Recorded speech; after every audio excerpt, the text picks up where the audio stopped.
Welcome to Fantasy Fire and Ice. So glad to be with you today. We're going to be breaking down a full 12-game DFS slate. My name is Chris Torres. You can find me on Twitter at Torres Takes. Going to be flying solo for a little bit here, but hoping to be joined. I will be joined by Terrell Furman in a few minutes. But going to get us started. Just want to shout out some of the tools that we have here as part of Sportstopia. First of all, be following Sportstopia at Sportstopia HQ on X. Also, want to plug our Contrarian Edge Optimizer. Go to fantasysportslogic.com. It's a great tool. Obviously, people are doing NFL DFS. So we've got NFL, we've got MLB as we close out the regular season here for baseball. So go check that out. It's just an amazing tool. Gives you projected ownership, which I think is some of the best projected ownership numbers that I've seen across the industry. So loving what they have over there. So let's get right into it because we got a full slate and we got a lot to get to. So like I said, this is a 12-game slate. We're going to focus on both DraftKings and FanDuel. I'll be honest, I play a little bit more on DraftKings, but FanDuel is also a great site. So we're going to lean a little bit towards that. But yeah, let's get started, jump right in. We're going to be using the optimizer to help us build lineups. I'm going to go position by position. So obviously we got to start with pitching, right? And looking at this slate, I'm seeing three pitchers that really are going to be that are aces, right? Actually, four.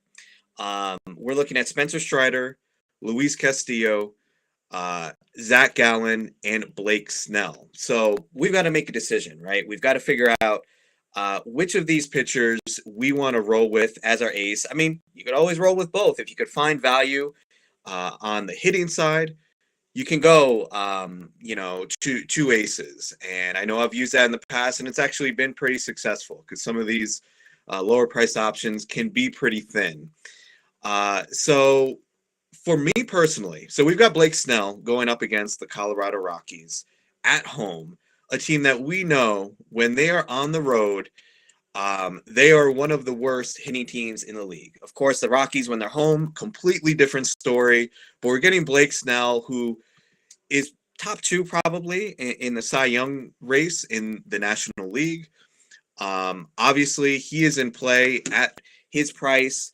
So I think I'm trying to pull him up here. I believe he's around 11K. So Blake Snell, he's probably my choice as my SP1 on this slate. Spencer Strider is interesting. He is really priced up on DraftKings at 12.8K. Listen, I mean, we know the strikeouts are there with Strider. I just don't know if I can justify paying almost $2,000 more for Strider on this slate. He's at home against the Phillies. The Phillies have been hitting well. They don't hit right-handers as well as lefties. And Strider could go out and give you a 12K performance. We know that's in his arsenal. But honestly, given the other options on the slate, Blake Snell and Luis Castillo, also one of those aces that we have to go over.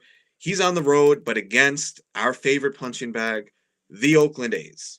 All right, so Luis Castillo, I mean, he's another legitimate ace. I think he's definitely one of the guys that you have to consider.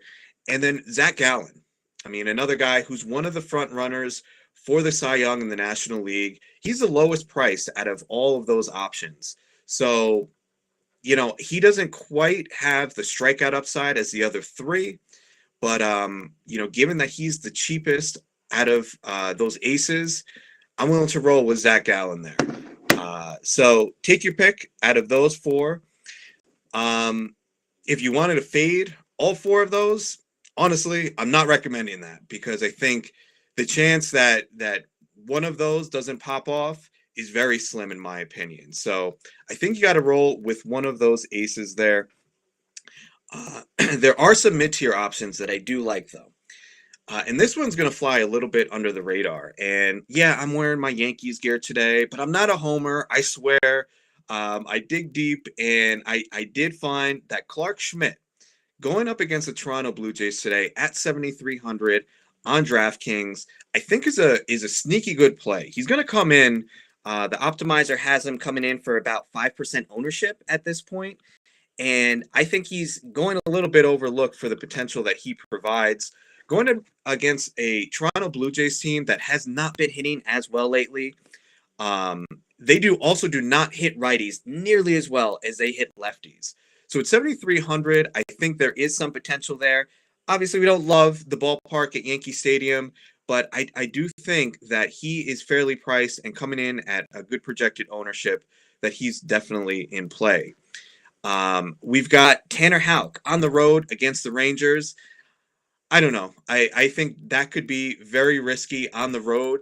But just something quickly to note on Tanner Houck. He's got a 14% swinging strike percentage over the past month. So, I don't know if it's necessarily you play him, but I don't know if I want to go up against him, given the strikeout stuff that he's been showing lately. And there are a couple lower price options that I think are interesting. Javier Assad is going to come in at a projected ownership of above 10%. He's, I think, too cheap at 5,900 on DraftKings at home against the Pittsburgh Pirates. I think he's definitely in play at that price. If you wanted to go with one of those higher priced aces and then go in with a cheaper option such as Assad, I think that definitely works. And one last guy who I think is really under the radar, who has made a few pitch changes lately, and I want to shout out a friend of mine, Eric Samolsky, who writes over at NBC. He had a great article recently about Alec Marsh and recent pitch changes that he made, adding a sinker in August, changing his slider into more of a sweeper. I think he's interesting. He's going to be more of a bulk reliever, but at 5,700, I think he's an option. He's going to go totally overlooked. But we've seen that he's had an 11 strikeout game. He's had 2 9-strikeout games. So listen, Cleveland is not a lineup that I'm necessarily scared of. So I'm okay in I'm talking about like a deep tournament, like one of these 150 max tournaments.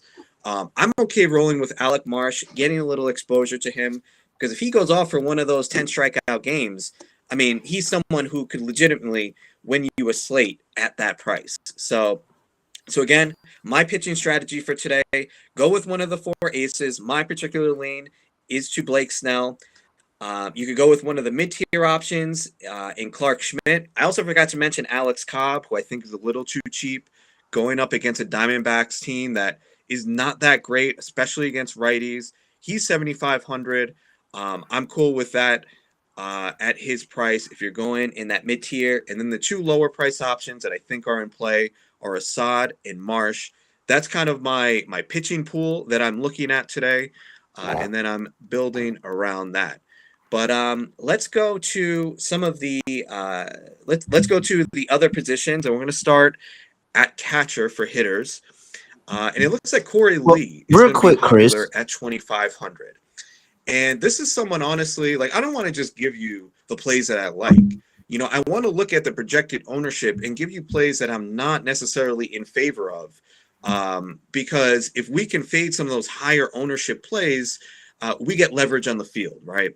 So Corey Lee right now is going to be popular around 10% projected ownership at catcher.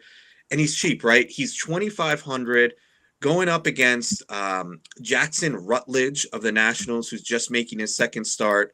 The White Sox are projected for a 4.9 total today.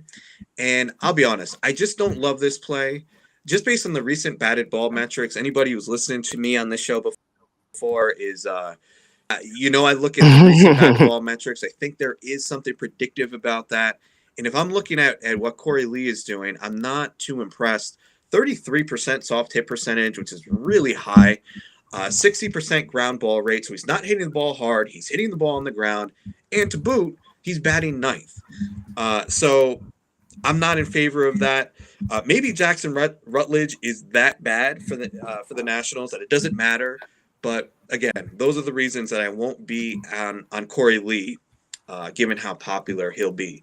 Another catcher who will be popular is Cal Raleigh for the Seattle Mariners, projected to bat third against Paul Blackburn at 4,200 on DK. Listen, the price is right for the lineup spot and the power potential that Raleigh provides against a mediocre pitcher. Just one thing to note on Raleigh, too, why I kind of like him today. His contact rate is up over 8% over the past 2 weeks. He's more usually in that 70% range contact rate. He's up near 80% over the past few weeks. So I think given the fact that he's just seeing the ball better, someone with his power potential, if they could just make contact, the ball is going to go. So against Paul Blackburn, I'm definitely interested in Kyle Raleigh at catcher. Jake Rogers is red hot for the Tigers. He's got 4 home runs over the past 2 weeks. He's up against the Dodgers, who are putting Ryan Pepio out there, who, listen, I don't think Ryan Pepio is a bad pitcher. I think he's not someone we're going to stack against. But given how hot Jake Rogers has been, I think you're basically getting a Cal Raleigh type profile for $1,100 cheaper. So he's probably my number one option at the position at 3,100 on DraftKings. So, given how hot, he had another home run last night. So I do like Jake Rogers at his price. Moving on to first. Listen, the White Sox are going to be popular today. Everybody's up again. They see Jackson Rutledge did not have a good first start. They see the Vegas total that's up there, and a lot of people are going to be on the White Sox. And Andrew Vaughn is going to be starting at first base for the White Sox, most likely today, hitting in the middle of that lineup. I do like Vaughn, given where he's priced right now. His batted ball data over the past 2 weeks has looked really good with a 43% hard hit rate. I mean, Vaughn is just a really good hitter. And in a plus matchup, I'm definitely interested in him. Just trying to pull up his he's 3,400 on DraftKings. Too cheap. Just too cheap. He's going to be, probably in that 15 to 20% ownership range. I'm okay just eating the chalk and rolling with Vaughn as my first baseman. But I'm going to give you a value play that I really, really, really, really like. Dom Smith of the Nationals. So he's on the other side of that White Sox game. He had a home run yesterday, and I dug in a little bit more to Dom Smith. Now, I don't associate Dom Smith as being like a huge power hitter. He's got a 22% barrel rate over the past 2 weeks. All right, so that's beautiful, right? Like, he's locked in, he's hitting the ball hard, and on top of that, he's going up against a pure gas can and Jose Urena, who's giving up, wait for it, a 3.77 home run per 9 in his 6 starts so far this season. He's got a 56% hard hit rate allowed against lefties, okay? Jose Urena, I don't even know how he's still in the league. The White Sox are pretty much mailing it in at this point, so they just need someone to eat innings, and that's why Urena is out there. He's more of a dumpster fire than the New York Jets right now. We got Dom Smith going up against him, a lefty who's hitting for power, batting 5th in the lineup. I love him. He's probably my top play of the day. Like I said, Vaughn is fine. You probably get Dom Smith at a little bit lower ownership, though. 2,800, too cheap. Let's roll Dom Smith. I think he's in for a big day. Another popular option is going to be Josh Naylor, coming in at 11% projected ownership on DraftKings. I'm probably fading him at that ownership. He's going to be in KC, which is a bad park for power. He's hitting the ball on the ground over 50% of the time. And honestly, he's going to be facing Alec Marsh for probably the majority of that game. And as I mentioned before, there's something about Alec Marsh I'm a little intrigued by that I don't love a Guardian stack today. And Josh Naylor, just not someone, given how popular he'll be, not someone I'm necessarily targeting. And on FanDuel, I just want to point out, William Contreras, too cheap. They have, on FanDuel, you have your first base and catcher spot, that kind of hybrid spot. And he's batting 292 against lefties this season, batting second against a left-hander for the Cardinals, Drew Rom, who is not good. I like the name, though. but Drew Rom is someone that we should be targeting. So William Contreras firmly in play on FanDuel.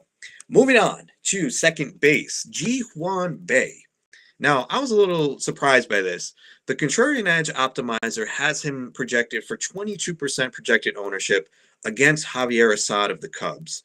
Um, I'm fading him. Honestly, like I'm a little surprised at how popular he's going to be. Listen, he's 3,300, which is too cheap given that he's going to be batting leadoff.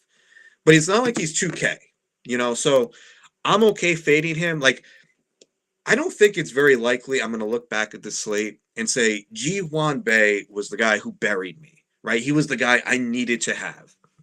So, again, we could say he's a good play. If you're playing a cash game, yeah, play Ji Hwan Bae. But I'm mainly a tournament player, and at that price, at that ownership, I'm going to be fading him. I will be on a 3K Luis Garcia though for the Nationals, who's projected for half the ownership, and he's going up against again Jose Urena at 3K on DraftKings. He's got 2 home runs over the past week. Was recently recalled from the minors. I don't understand why the Nationals even sent him down, to be honest. I think, he's still young. He's part of their future. He's shown flashes of potential in the past. I'm glad he's getting another opportunity. Got 2 home runs over the past week here. He's got a great hit tool. I think for me, I'm probably going to include him. I definitely including him if I'm rolling with a national stack. He's only 2,500 on FanDuel as well. I think he's, definitely a good option there. Need a drink of water. I wasn't expecting to be doing this solo today, so my voice is a little bit not prepared for this. All right, going to shortstop. Tim Anderson's going to be super popular on FanDuel and DraftKings. On FanDuel, he's going to be over 30% projected ownership according to the Contrarian Edge optimizer. He's priced there at 2,500. It's tough to fade him. I mean, given the matchup, batting leadoff, it's Tim Anderson. I totally get why people are going to be interested in him today. The only thing. Oh man, and we had some technical issues with Chris there, trying to get Chris back going. But he was talking about Tim Anderson, and that's my guy, Tim Anderson. Shout out to him, shout out to Bama and everybody down that area. And I agree with him. I think that Tim Anderson's a nice little play today. Somebody has to do something for the Chicago White Sox. We know the season's over. We know it was a dead year and all of that. Somebody has to do something for the Chicago White Sox. And so Tim Anderson is definitely somebody that I like. But make sure that everybody, you get into playing the fantasy sports logic optimizer. Get into using that optimizer. Tim Anderson was a play in the optimizer that today. So if you're not, whoa. Where's it go? How do I do it? Like that. There we go. Look at there. That's how cameras work. Fantasy Sports Optimizer. Make sure you use that QR code and go get the optimizer. It has everything you need when we're talking about MLB. That's rolling. We got DFS MLB going on. NFL DFS is going on right now. And hey, I placed in the Millie Maker. I may not have won a lot, but I placed in a Millie Maker. And how did I do that? I did it using the Fantasy Sports Optimizer. It was able to go. I had Geno Smith in the lineup. The optimizer also said have Daniel Jones in your lineup. And guess what? Daniel Jones was the $1 million quarterback. So optimizer knows what it's doing. Do you know what you're doing? Why are you not using an optimizer? Make sure you get the Fantasy Sports Optimizer here. All right. Let's keep going with the MLB slate. My guy Chris was talking about a bunch of pitching earlier, and he had Urena as somebody that people are looking at. I heard Blake Snell. That's somebody that I'm looking at here today.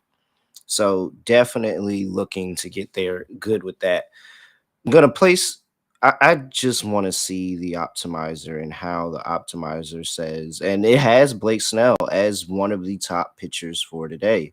That is somebody that you want to target. And I know that the big price is there. Chris talked about you probably got to shift your lineup around because of the price. But at this point, he's an ace. You have an ace on the mound, and you have a team that is rolling through the end of the season. And that's really what's the hard part about DFS at this point.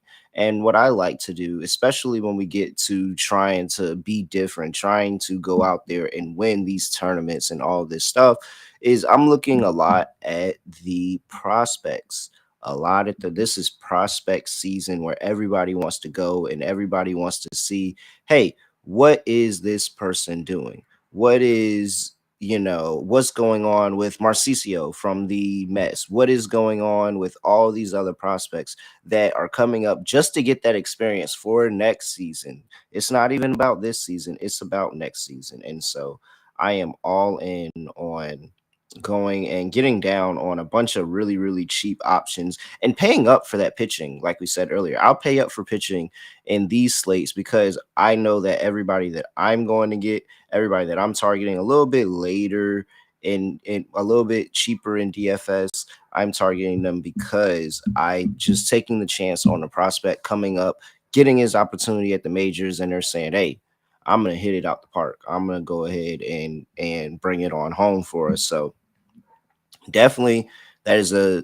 mindset and an angle that I have over the back end of this slate is just going and looking for the cheaper prospects, young guys, people that are using this experience. Some people are just collecting a check, to be honest.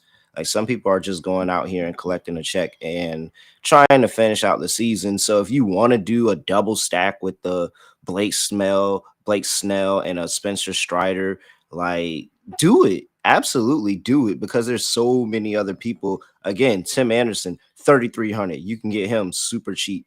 My guy Gavin Sheets, the optimizer, loves my guy Gavin Sheets. Shout out to Gavin Sheets for the White Sox as well. $2,600 on DraftKings. Like it doesn't get cheaper than that because one, this team isn't playing for anything, so they don't expect them to do anything. And two, these are young guys trying to get their experience. And Gavin Sheets, who is a person who's been in lineups over the course of the entire season, like over the course of the entire season, he's been in different lineups. He's been around this team, but he's just looking for that opportunity to make himself more known. And this is it when you can go play Washington on the road. I know that we talked about a hometown angle with I know we talked about a hometown angle going on with the Baltimore Orioles because Gavin Sheets is from Baltimore, but they're in DC for this one. So I mean, that's not too far. And you're telling me that his dad and his family and his friends and everybody isn't gonna drive down the interstate 40 minutes to DC to catch Gavin playing in this game? I mean, come on. This is the narrative story. I understand. We had the opportunity in Baltimore. They didn't keep him in the lineup long enough. We didn't get it. This right here is a very good opportunity for my guy Gavin Sheets. So I'm rolling with Gavin Sheets again, man. I'm going back to him, and shouts out to him. Shouts out to his family. Mookie Betts is really, really good. And I think there's a concern that, the Dodgers clinch, the Rays clinch, the O's clinch. Everybody's going to the playoffs, but these guys are still out here playing games. These guys are still out here competing. And so Mookie Betts, who is somebody that I felt like is one of the best players in the league, and everybody can attest to that. I think that he's still a pretty decent option. If you want to go more expensive, Corey Carroll. Also, I'm getting these from the Fantasy Sport Optimizer. Optimizer is just going out there and throwing players out that, hey, these guys may have a really good day to day. Corbin Carroll in the outfield is another one. Cedric Mullins is one that I like as well on that Orioles team that did clinch, and being able to play that angle as well. Let's see here. Let's move on to another position in the outfield. And I did like what Chris was talking about with the Guardians. I really did. I'm going Stephen Kwan, man. Stephen Kwan, $3,600 on DraftKings is a relatively low ownership I see here. And I've seen him in person. I went to a Guardians game when I was at the FSGA conference, and Stephen Kwan is a guy that can put the bat on the ball, guys. And this is a cheap. He's a cheap option that you can look up, and he'll be 3 for 4 in a day with an RBI. You're like, oh, that was a really great day from a contact hitter, like just a really good contact hitter. So Stephen Kwan, another really cheap option I like in outfield. I'm not getting away from the Braves. I'm sorry. There's no way I'm getting away from the Braves. So if you want to throw an Acuna out there, then absolutely by far do it. If you have the salary, if you went cheap, like maybe you went with Chris's strategy and went cheap for one of your pitchers instead of tapping in on the aces, then absolutely get down on Ronald Acuna. I think that is a pretty solid play.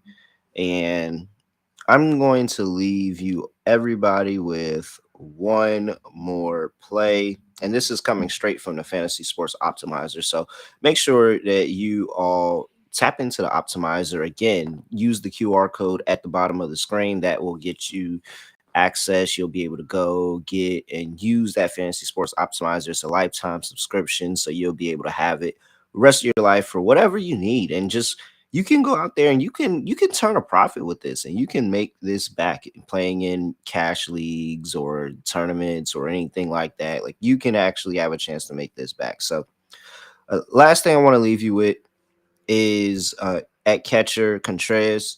I think that he's still really good, $5,100. And I've been backing him on this show for it feels like every single episode, and I don't think there's been a single time I played a lineup where I've actually been disappointed with the contribution that I've got from him.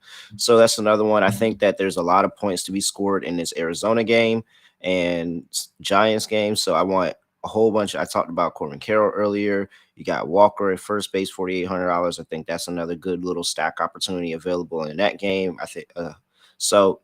Absolutely. Make sure that you tap into the Fantasy Sports Optimizer and get these insights. And so for me, I don't have a catchphrase. I really don't. I try to do it every time, guys. I really don't.